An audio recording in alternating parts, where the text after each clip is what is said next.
Assalamualaikum warahmatullahi wabarakatuh. Halo sahabat surga, semoga kita senantiasa diberi kesehatan baik lahir maupun batin. Laksamana Maeda atau Maeda Tadashi merupakan salah satu nama tokoh bersejarah yang tidak pernah luput untuk diingat dan disebut apabila kita mengulas perihal kemerdekaan Indonesia.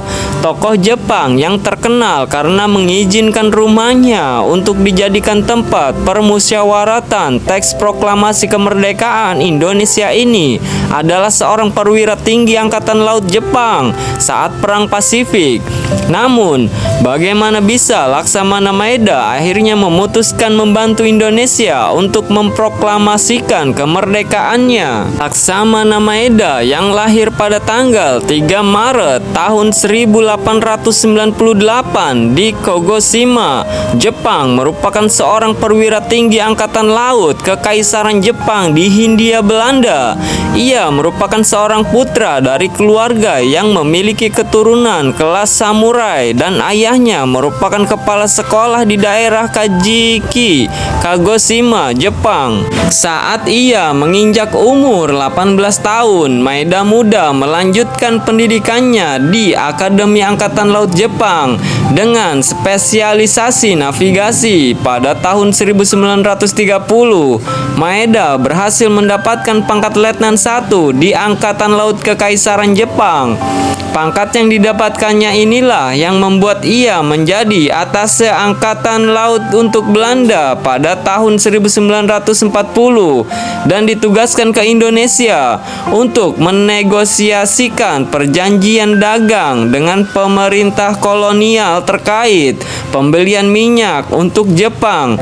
Tidak hanya itu, ia juga ditunjuk untuk membangun jaringan mata-mata di Indonesia. Namun, belum sampai 1 tahun tinggal di Indonesia, Maeda pulang ke Jepang di tahun 1941 untuk bekerja sebagai saksi urusan Eropa dan kembali lagi ke Indonesia setelah Jepang berhasil menyerbu Hindia Belanda di tahun 1942. Kembalinya Maeda ke Indonesia, ia diberi tugas untuk mengatur operasi-operasi Angkatan Laut Jepang di wilayah Papua. Tidak lama setelah itu, ia ditugaskan ke Jakarta yang pada saat itu masih bernama Batavia.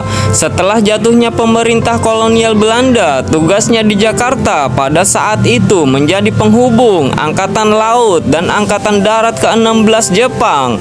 Berpindahnya Maeda untuk tinggal di Batavia pada saat itu menjadi sebuah awal sejarah yang tak terlupakan hingga hari ini. Peran Laksamana Maeda dalam proklamasi kemerdekaan Indonesia seperti yang sudah diketahui, Laksamana Maeda memiliki peran yang cukup besar dalam perumusan proklamasi Indonesia di tahun 1945.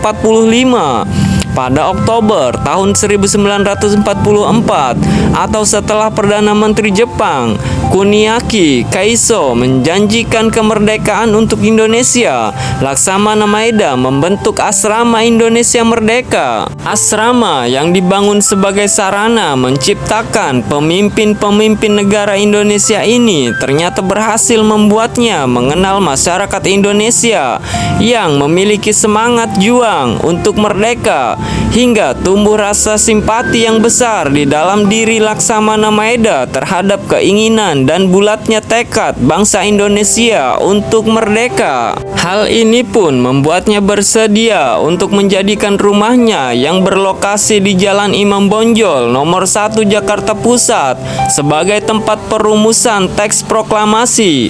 Ia pun berani menolak Jenderal Nishimura yang merupakan Kepala Departemen Urusan Umum Pemerintah Militer Jepang yang menyarankan Laksamana Maeda untuk tidak ikut campur dalam proses proklamasi kemerdekaan Indonesia. Selain itu, memprotes keras sikap Mayor Jenderal Nishimura karena Rikugu yang merupakan Angkatan Darat Kekaisaran Jepang selalu menentang kemerdekaan Indonesia. Laksamana Maeda juga sangat berperan dalam proses pencarian Soekarno dan Hatta yang sedang dibawa ke rumah pengasingan di Rengas Dengklok. Sahabat surga, mungkin cukup itu penjelasan biografi dan dengan sejarah singkat Laksamana Maeda dan jasanya untuk Indonesia.